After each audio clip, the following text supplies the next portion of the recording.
سیاست ایکسپریس کو پیش کرنے میں تعاون کیا ہے Elite Spine and Pain Management centre.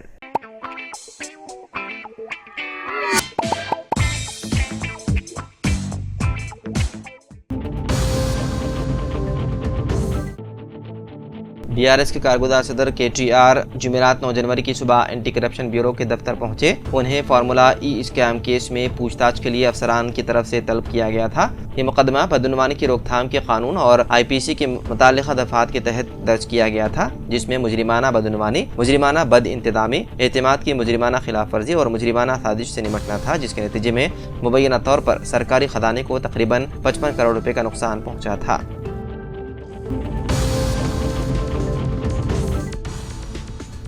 NCP کے مرحوم رہنما بابا صدیقی کے بیٹے ذیشان صدیقی نے میڈیا سے بات کرتے ہوئے اپنے والد کے قتل کیس کی تحقیقات پر سخت عدم اطمینان کا اظہار کیا۔ انہوں نے الزام لگایا ہے کہ پولیس اصل سازشی ماسٹر مائنڈ کو پکڑنے میں ناکام رہی ہے اور صرف چھوٹے کرداروں کو گرفتار کیا جا رہا ہے۔ ذیشان صدیقی نے کہا، قتل کیس میں تقریباً 4590 صفحات کی چارج شیٹ جمع کرائی گئی ہے، مگر ہمیں یہ نہیں دی گئی۔ میڈیا رپورٹس کے مطابق پولیس نے بلڈرز کے کردار کو مسترد کر دیا، جس سے ہم اتفاق نہیں کرتے۔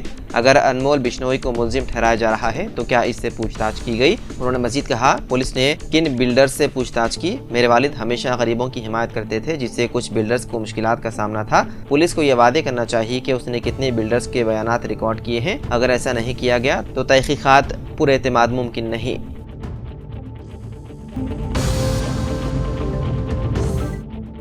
آل انڈیا انڈسٹریل ایگزیبیشن سوسائٹی کے ذریعے حیدرآباد کی نمائش کو مزید 2 دنوں کے لیے بڑھا دیا جائے گا۔ یہ 15 فروری ہفتے کو اختتام پذیر ہونا تھا، تاہم اب یہ نمائش 17 فروری تک جاری رہے گی۔ اس نمائش کے دنوں میں اضافہ کرنے کا فیصلہ اس لیے لیا گیا کیونکہ اس سالانہ نمائش 1 جنوری کے بجائے 3 جنوری سے شروع ہوئی تھی۔ نمائش کے آغاز میں تاخیر سابق وزیر اعظم ڈاکٹر منموہن سنگھ کے انتقال کے بعد 7 روزہ قومی سوگ کی وجہ سے ہوئی۔ اس سال حیدرآباد کی نمائش کی ٹکٹ کی قیمت بھی 40 روپے سے بڑھا کر 50 روپے کر دی گئی۔ اس کے علاوہ نمائش سوسائٹی نے 9 جنوری کو لیڈیز ڈے کا انعقاد کرنے کا فیصلہ کیا اور 31 جنوری کو چلڈرن اسپیشل تقریب کا انعقاد کرنے کا فیصلہ کیا ہے۔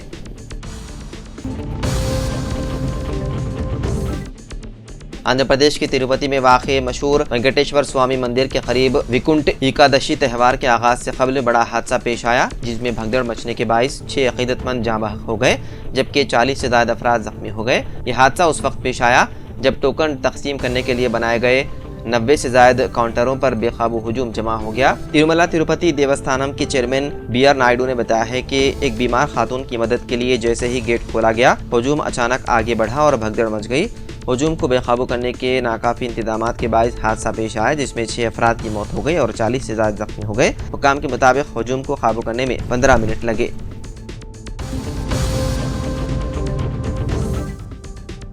ریڈیو اور ٹیلی ویژن کی مشہور شخصیت جناب اسلم فرشوری کا انتقال ہو گیا۔ اسلم فرشوری ایک ممتاز براڈ کاسٹر، شاعر، ادیب اور عالمی شہرت یافتہ ناظم و شاعر تھے۔ اطلاعات کے مطابق اسلم فرشوری کو برین اسٹروک ہوا تھا اور وہ ICU میں زیر علاج تھے۔ اسلم فرشوری کا ریڈیو کے تعلق سے یہ ماننا تھا کہ ریڈیو ایک ایسا وسیلہ ہے جو انسان کے تمام حواس کو متحرک کرتا ہے۔ امریکہ کی سب سے زیادہ آبادی والے لاس اینجلس کاؤنٹی کے جنگلات میں زبردست آگ لگنے سے 5 افراد ہلاک اور تقریباً 1100 عمارتوں کو نقصان پہنچا۔ California department of forest and fire protection کے مطابق منگل کو پیسیفک پیلیسیڈز میں لگی زبردست آگ چہارشنبے تک 15,800 ایکڑ تک پھیل گئی۔ آگ لگنے کے 1000 سے زائد انفراسٹرکچر کو تباہ کر دیا، جن میں سانتا مونیکا پہاڑوں اور بحر الکاہل کے درمیان واقع کئی مہنگے گھر بھی شامل ہیں۔ فائر فائٹرز آگ کے پھیلاؤ کو کم کرنے اور انتہائی حالات میں اہم انفراسٹرکچر کی حفاظت کے لیے سخت محنت کر رہے ہیں۔